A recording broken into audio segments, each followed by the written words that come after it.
For a closer look at President Trump and the matter of truth, we turn to Peter Wehner, a senior fellow at the Ethics and Public Policy Center. Laura Brown is director of the Graduate School of Political Management at the George Washington University. The fact that we're even having this conversation tells us that something different's going on.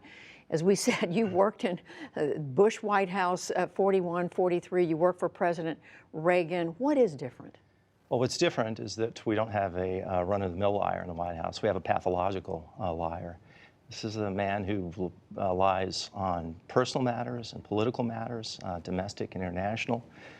He lies morning, noon, and night, and it just is never ending. So that's one thing. We've never had a president who is so pathologically, lies so pathologically and lies needlessly often. That's one. The other thing is the number of people in this country who believe in the lies, who have accepted them. This has tremendous damaging effects on the political and civic culture of a country. A self-governing nation can't run if you can't have a common set of facts, if you can't agree on common realities. And what you've got is a man in the White House who is engaged in not just an assault on truth, but an effort to annihilate truth. Annihilate truth. We all know, we've talked about this before, politicians exaggerate, presidents exaggerate, they stretch the truth. Sometimes they've been found to be lying. What is different about right now? We hear Pete Wehner saying this is an assault on the truth. How do you see it? Well, I would actually agree with that. I think one of the things that you see with this president and really across the administration is just a desire to lie on everything. I mean, there is such a volume of lies that it actually becomes difficult to catalog, and it creates confusion among the public. And as a result, many people end up trying to understand what is true, what is not.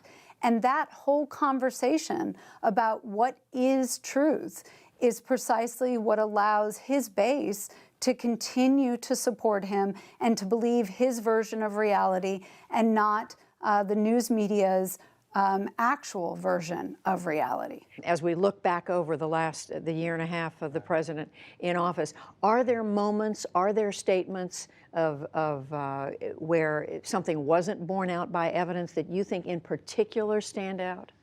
Yeah, there's several. I mean, there's so many, it's hard to. I'll tell you one that might strike people as trivial, but I think in retrospect was extremely important. That was the original lie at the dawn of the presidency of Donald Trump, and that was the crowd size. When he insisted and sent his press secretary out to insist that it was larger than Barack Obama's. In one sense, people would say this is a trivial matter. What is it? Who cares? But the reason it mattered is that this was right out of the box, not just a lie, but it was an assault on empirical, demonstrable facts. That is, there were pictures that showed the difference. And that was the tell, as they say in poker. That said that this guy was something different.